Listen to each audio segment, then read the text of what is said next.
26 अप्रैल को दूसरे चरण के मतदान के बाद से कर्नाटक में उठा सियासी भूचाल थमने का नाम नहीं ले रहा। प्रज्वल रेवन्ना के सेक्स स्कैंडल ने सियासी हलकों में खलबली मचाकर रख दी है। अश्लील वीडियो वायरल होने के बाद से प्रज्वल रेवन्ना विदेश फरार हो गया। रेवन्ना के खिलाफ 2 बार रेड कॉर्नर नोटिस जारी हो चुका है। उसके पिता HD रेवन्ना भी इस सेक्स स्कैंडल के आरोपी हैं। शनिवार को कर्नाटक पुलिस की SIT ने HD रेवन्ना को हिरासत में ले लिया। इस बीच अदालत ने HD रेवन्ना और प्रज्वल रेवन्ना की अग्रिम जमानत याचिका भी खारिज कर दी। वहीं दूसरी ओर प्रज्वल रेवन्ना की गिरफ्तारी के लिए CBI ब्लू कॉर्नर नोटिस जारी कर सकती है। SIT ने CBI से ब्लू कॉर्नर नोटिस जारी करने का आग्रह किया है। ब्लू कॉर्नर नोटिस जारी होने के बाद प्रज्वल के बारे में जानकारी मिल जाएगी और एयरपोर्ट से इंफॉर्मेशन मिलते ही उसे गिरफ्तार कर वापस ले आया जाएगा। लेकिन इस बीच इस मामले में आए दिन कई अहम और चौंका देने वाले खुलासे हो रहे हैं। नमस्कार, आप देख रहे हैं NDTV इंडिया और मैं सिद्धार्थ प्रकाश। आज इस वीडियो में आपको बताऊंगा रेवन्ना बाप बेटे की अब तक सामने आई काली करतूतों के बारे में। बने रहिए इस वीडियो में।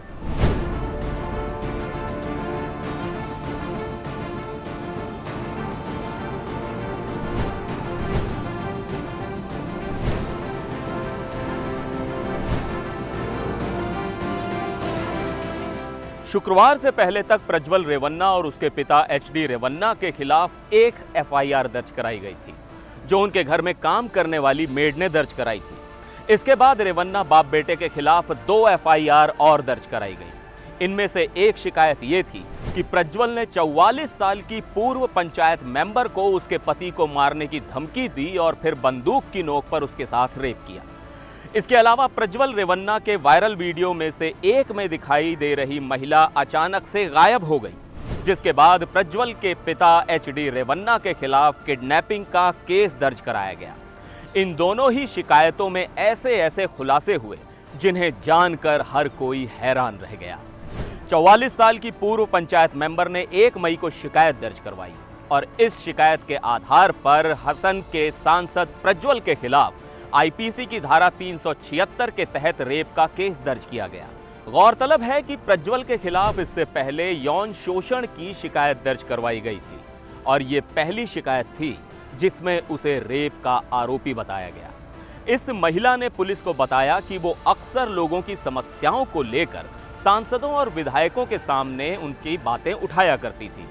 2021 में वो कॉलेज के छात्रों की मदद के लिए हॉस्टल बनवाने में सहायता मांगने के लिए प्रज्वल से मिलने उसके हसन के MP क्वार्टर पहुंची। महिला ने शिकायत में बताया कि ग्राउंड फ्लोर पर हॉल में कई लोग मौजूद थे, इसलिए वहां के स्टाफ ने महिला को फर्स्ट फ्लोर पर भेज दिया और कहा कि प्रज्वल उससे वहीं मुलाकात करेंगे। इसके बाद प्रज्वल महिला को अपने बेडरूम में ले गया और दरवाजा बंद कर लिया। महिला ने जब इसका विरोध किया तो प्रज्वल ने कहा कि उसके पति की वजह से उसकी मां भवानी को JDS से विधानसभा का टिकट नहीं मिला। उसने महिला से कहा कि वो अपने पति को समझाए कि वो कम बोला करे। इसके बाद प्रज्वल ने महिला से कहा कि अगर वो चाहती है कि उसका पति राजनीति में और ऊपर जाए तो उसे उसके साथ शारीरिक संबंध बनाने होंगे। महिला ने बताया कि जब उसने मना कर दिया तब प्रज्वल ने बंदूक दिखाते हुए कहा कि वो उसे और उसके पति को जान से मार डालेगा। इसके बाद प्रज्वल ने महिला का रेप किया। इतना ही नहीं, उसने अपनी इस घटिया करतूत के वीडियो भी अपने मोबाइल पर बनाए और महिला को धमकी दी कि अगर उसने अपना मुंह खोला तो वो सारे वीडियोस लीक कर देगा।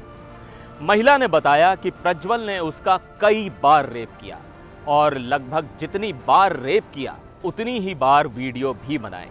रेप के अलावा प्रज्वल पर IPC की धारा 376 2N, 354A, 354B और 354C के तहत मामला दर्ज किया गया। 376 2N यानी एक ही महिला का बार बार बलात्कार करना, 354A1 यानी यौन उत्पीड़न, 354B यानी किसी महिला को निर्वस्त्र करने के इरादे से उस पर हमला या क्रिमिनल फोर्स का इस्तेमाल, 354C यानी वॉयरिज्म यानी किसी महिला के प्राइवेट एक्ट्स को देखना, उसकी तस्वीरें खींचना या उसकी सहमति के बिना उसकी उन तस्वीरों को वायरल कर देना। इसके अलावा प्रज्वल के खिलाफ आईटी एक्ट के तहत भी मामला दर्ज किया गया। अब बात एचडी रेवन्ना के खिलाफ दर्ज शिकायत की, यानी किडनैपिंग की शिकायत की। 2 मई गुरुवार को देर रात मैसूर में 20 साल के एक लड़के ने अपनी मां के अपहरण की रिपोर्ट दर्ज करवाई। लड़के की मां उन्हीं पीड़ित महिलाओं में से एक है जिनका शोषण प्रज्वल ने किया था। लड़के के मुताबिक प्रज्वल के पिता रेवन्ना और उसके एक साथी सतीश बबन्ना ने 29 अप्रैल को उसकी मां का अपहरण कर बंधक बना रखा था। इसके बाद बबन्ना को गिरफ्तार कर लिया गया। एसआईटी ने शनिवार को महिला को मैसूरू के कालेनहल्ली गांव के एक फार्म हाउस से छुड़वाया। अब बता दें कि यह फार्म हाउस एचडी रेवन्ना के पीए राजशेखर का था। बता दें कि यह वही महिला थी जो एचडी रेवन्ना के घर काम करती थी। इसी महिला ने प्रज्वल और एचडी रेवन्ना के खिलाफ सबसे पहले शिकायत दर्ज करवाई थी। यही वो महिला थी जो प्रज्वल के बनाए वीडियो में रोते रोते छोड़ने की गुहार लगा रही थी। महिला के बेटे ने शिकायत में बताया कि 23 अप्रैल के दिन बबन्ना उनके घर आया था। उसकी मां को वो ये कहकर अपने साथ ले गया कि उसे रेवन्ना की पत्नी भवानी मिलना चाहती है। ये हुआ था लोकसभा चुनाव के दूसरे चरण के मतदान से 3 दिन पहले। 26 अप्रैल यानी मतदान वाले दिन बबन्ना महिला को वापस छोड़ गया।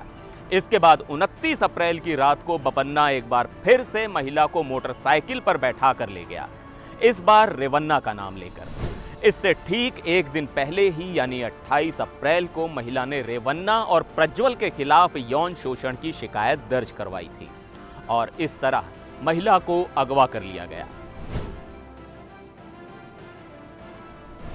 इस कहानी में एक और अहम मोड़ तब आया जब मामले में प्रज्वल के पूर्व ड्राइवर कार्तिक की एंट्री हुई। दरअसल प्रज्वल के पूर्व ड्राइवर और बीजेपी के नेता जी देवराज गौड़ा ने एक दूसरे पर अश्लील वीडियो लीक करने का आरोप लगाया। कुछ दिन पहले कार्तिक का एक वीडियो मैसेज सामने आया था जिसमें उसने कहा कि वो पिछले 15 साल से प्रज्वल रेवन्ना के साथ काम कर रहा था। पिछले साल ही उसने प्रज्वल के यहाँ से काम छोड़ दिया। नौकरी छोड़ने की पीछे की वजह यह थी कि प्रज्वल ने कार्तिक की जमीन हथिया ली थी और उसकी पत्नी के साथ मारपीट की थी। इसके बाद कार्तिक ने नौकरी छोड़कर अपनी जमीन वापस पाने के लिए लड़ाई शुरू कर दी। उसने अलग अलग लड़कियों के साथ रेवन्ना के अश्लील वीडियो से भरी एक पेनड्राइव हासिल कर ली। ड्राइवर कार्तिक ने दावा किया था कि उसी ने बीजेपी नेता जी देवराज गौड़ा को पेनड्राइव में रेवन्ना के आपत्तिजनक वीडियो दिए थे। वहीं दूसरी ओर प्रज्वल ने 1 जून 2023 को अदालत का दरवाजा खटखटाया था और कहा था कि फर्जी वीडियो के जरिए उसकी छवि खराब की जा रही है। इसके बाद कोर्ट ने ऐसे किसी भी वीडियो या तस्वीर को शेयर करने पर रोक लगा दी थी। बता दें कि प्रज्वल ने इस मामले में कुछ मीडिया हाउसेस के अलावा 3 लोगों को भी पार्टी बनाया था जिनमें कार्तिक का नाम भी शामिल था। लिहाजा कार्तिक को भी अदालत के इस आदेश का जवाब देना था, इसलिए उसने फिर से देवराज गौड़ा से मुलाकात की। गौड़ा ने कार्तिक को भरोसे में लेकर वो पेन ड्राइव ले ली जिसमें प्रज्वल के अश्लील वीडियोस की भरमार थी। कार्तिक के कहे मुताबिक देवराज ने इन वीडियोस का क्या किया ये उसे नहीं पता, लेकिन उसका केस आगे नहीं बढ़ा। करीब 1 महीने बाद उसने देवराज से इस बारे में फिर से पूछा तो उन्होंने कार्तिक से इंतजार करने को कहा। फिर कार्तिक ने उससे पेन ड्राइव वापस मांगी। तब देवराज ने कार्तिक से पेन ड्राइव को कोर्ट में पेश करने की बात कही। कार्तिक ने यह भी कहा कि चुनाव से पहले देवराज ने बीजेपी के आला कमान को प्रज्वल रेवन्ना को टिकट न देने की मांग करते हुए एक चिट्ठी भी लिखी थी। देवराज ने इस चिट्ठी की एक कॉपी कार्तिक को भी दी थी और उससे कहा था कि अदालत से ना सही लेकिन इस तरह उसे इंसाफ जरूर मिलेगा। कार्तिक ने कहा कि इसके बाद इस मामले में देवराज ने मीडिया से तो बात की लेकिन उसे नजरअंदाज करना शुरू कर दिया। तो वहीं दूसरी ओर देवराज गौड़ा ने कहा कि कार्तिक चाहे जो भी कहे लेकिन पेन ड्राइव की कुछ कॉपीज उसने कांग्रेस के नेताओं को भी दी थी। लेकिन कार्तिक ने देवराज के इस दावे को पूरी तरह से गलत ठहराया। कार्तिक का कहना है कि उसने पेन ड्राइव केवल देवराज को ही दी थी क्योंकि वो जानता था कि रेवन्ना परिवार के कांग्रेस नेताओं से अच्छे संबंध थे, लिहाजा कांग्रेस के नेताओं को पेन ड्राइव देने का दांव उल्टा पड़ सकता था। वहीं दूसरी ओर आरोपों को खारिज करते हुए देवराज गौड़ा ने कहा कि कार्तिक हसन से कांग्रेस उम्मीदवार श्रेयस पटेल के साथ घूम रहे थे। ना तो जेडीएस और ना ही भाजपा वीडियो जारी करेगी, क्योंकि ये एनडीए गठबंधन के उम्मीदवार के खिलाफ जाएगा और कांग्रेस को फायदा पहुंचेगा। देवराज गौड़ा ने कहा कि कांग्रेस उम्मीदवार श्रेयस पटेल ने अपने फायदे के लिए वीडियो में दिख रही महिलाओं की अस्मिता को गिरवी रखा। उन्होंने कहा कि वो एसआईटी के नोटिस का इंतजार कर रहे हैं, जिसमें वो महत्वपूर्ण दस्तावेज जारी करेंगे। कांग्रेस नेता उसी गड्ढे में गिरेंगे जो उन्होंने दूसरों के लिए खोदा था। तो कुल मिलाकर ये थी रेवन्ना बाप बेटे की अब तक सामने आई क्राइम कुंडली। अब देखना होगा इस मामले में और कितनी परतें खुलनी बाकी हैं। आज के लिए इस वीडियो में बस इतना ही। फिलहाल मुझे दीजिए इजाजत। नमस्कार।